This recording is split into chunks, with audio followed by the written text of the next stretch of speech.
Welcome back. Well, Indonesia's underground MRT line is set to be expanded from the Greater Jakarta region and extended to the Banten Province in Western Java. The project aims to build 84.2 kilometers of new tracks in the MRT East-West Line, which will begin construction in 2023.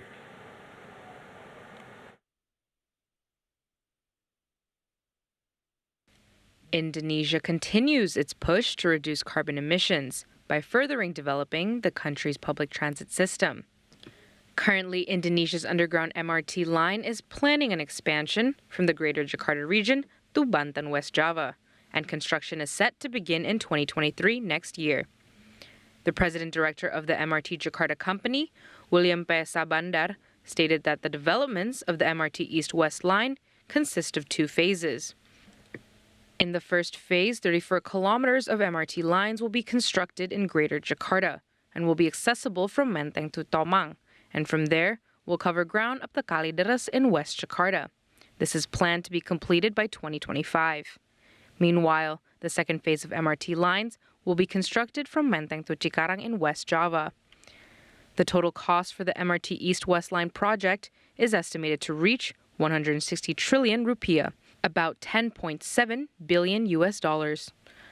For this project, the Indonesian government has allowed investment opportunities from the private sector to speed up infrastructure developments. The MRT Jakarta company is working with Japanese investors, JICA, in the first phase developments in the Greater Jakarta region and West Java province.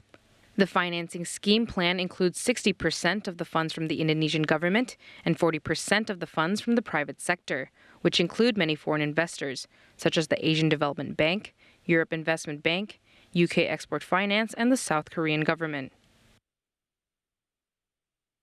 Jumlah anggaran yang dibutuhkan untuk membangun jalur sepanjang 85 km itu diperkirakan sekitar 160 triliun rupiah. Sehingga apa yang sedang dilakukan ini adalah membangun satu kemitraan, ya, baik pemerintah dengan pemerintah, ya, maupun pemerintah dengan badan usaha. Jadi ini juga, ya, hitungan-hitungan kami mengatakan kalau dana sebesar 160 triliun itu dengan pengalaman, ya, melihat pembangunan metro di berbagai belahan dunia, 60% pendanaan itu, ya, infrastruktur itu ditanggung oleh pemerintah dan 40% itu bisa datang dari investasi swasta. Director General of Global Grand Growth Institute, Frank Regis Berman, stated that air pollution and climate change are two issues that governments need to prioritize combating. Countries such as Indonesia, India, South Korea experience air pollution, which has caused many child deaths in Asia, up to 4,000 deaths per year, which is why further developing public transport is important, as it can greatly help combat congestion and pollution. I think it was probably an even more important motivator to promise to close coal-fired power plants, particularly on periods when air pollution is more serious. And of course it goes very nicely hand in hand with climate. Now I believe Jakarta has the same kind of air pollution issues. You can tell me better whether that's a real concern for people. But all the numbers you see on the impact of air pollution. The objective of this project is to expand mass public transit in the Greater Jakarta region and West Java, to mitigate increasing traffic and congestion on the streets, and providing an affordable means of transportation in the metropolitan area.